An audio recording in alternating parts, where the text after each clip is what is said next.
J'ai enfin trouvé l'ultime cahier de David Evans. Celui-ci contient toutes les astuces pour s'améliorer sur Victory Road. Voici donc ce que contient le cahier.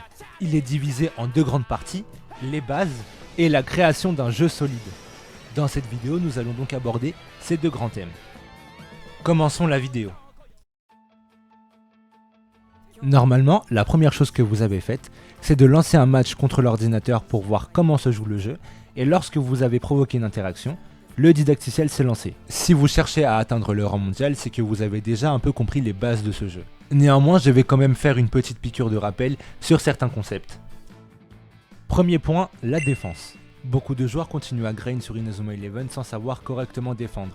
Mais voici comment y remédier. Anticipez les mouvements de vos adversaires. Dans mon TikTok sur la défense, d'ailleurs suivez-moi sur TikTok, je prépare quelque chose d'incroyable sur Inazuma Eleven, restez à l'affût, bref, reprenons la vidéo. Je disais que je n'avais pas réellement de réponse, mais à force de jouer, j'ai enfin trouvé la solution. Comme dit précédemment, il faut anticiper et le jeu ne vous laisse que peu de temps pour ça. Lorsque le joueur adverse va bloquer la direction dans laquelle il va dash, regardez attentivement l'orientation que le joueur adverse prend. Donc oui, la fenêtre d'action est super courte, mais c'est ce qui rend le gameplay un peu plus nerveux.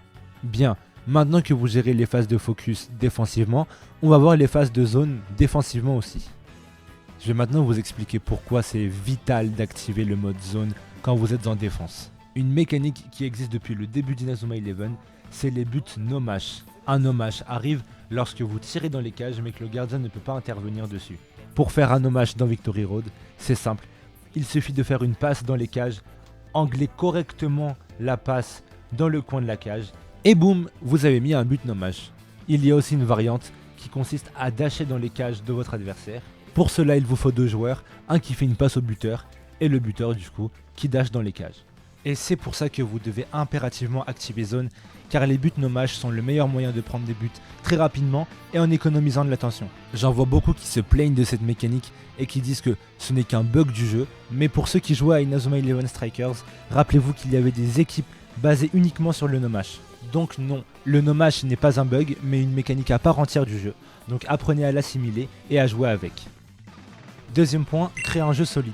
Oui, je n'ai pas abordé la notion de l'attaque dans la première partie, mais on va voir ça justement dans la seconde partie pour que vous puissiez créer un jeu qui est propre à votre style. Lorsque vous décidez de passer à l'attaque, il y a plusieurs options à prendre en compte. Par exemple, l'attention qu'il vous reste, le joueur qui va aller scorer, si ce même joueur peut encore exécuter sa super technique, ou alors qu'il peut chain avec un tir normal, et cette fois-ci les phases de focus, mais là, offensive.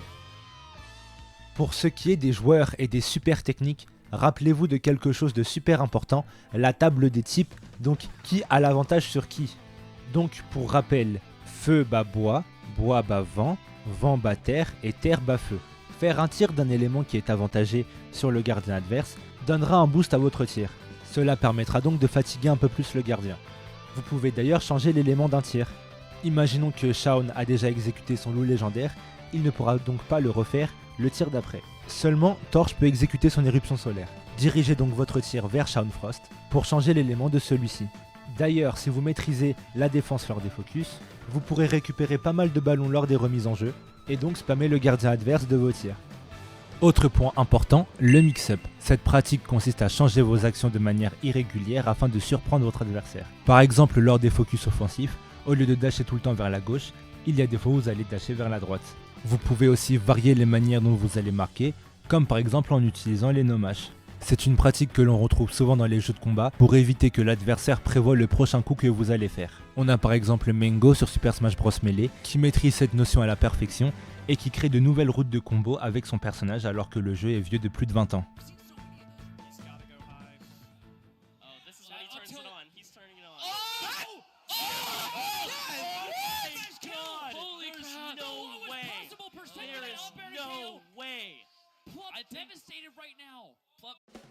En bref, si vous arrivez à être imprévisible et à rentrer dans la tête de votre adversaire, plus rien ne pourra vous arrêter. Par contre, il faut quand même de bons outils pour y parvenir.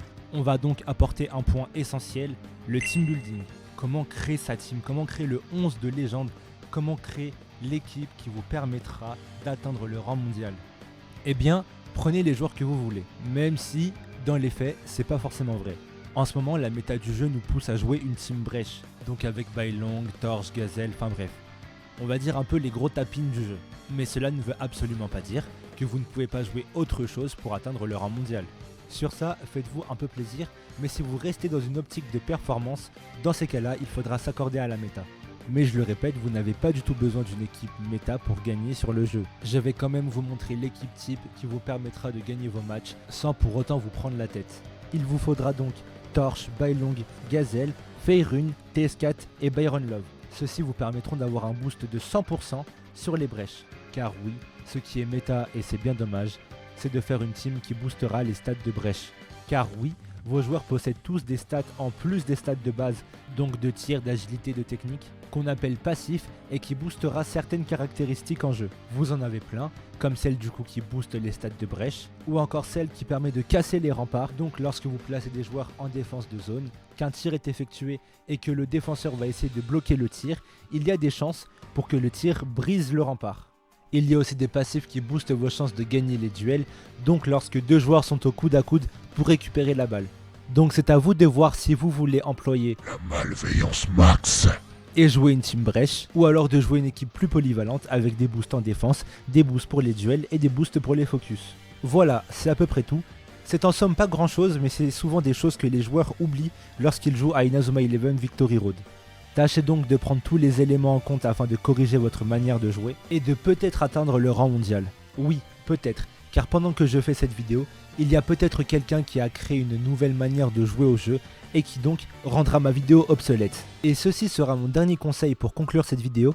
N'arrêtez jamais de réfléchir sur le jeu si jamais vous avez envie de progresser et que vous avez des envies de performance sur le jeu. Le theory crafting, ça fait partie des choses les plus importantes lorsqu'on cherche à performer sur un jeu vidéo.